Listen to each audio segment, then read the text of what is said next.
Let me welcome you to the first course in our specialization, Open Source Development Methods. Here we want to define what open source software is, let you learn about the history of open source software and what benefits it has provided to the world's technology infrastructure over the decades. We want to teach you how to work in open source projects productively, play well with others, and be able to gain a lot of benefits from it, and really see what the advantages are. We want to discuss the different licensing models that are available and help you decide what the best license is.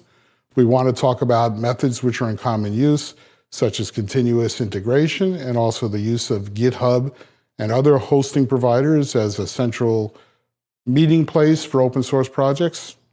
We want to show you examples of open source projects. We want to tell you how to encourage diversity in open source projects.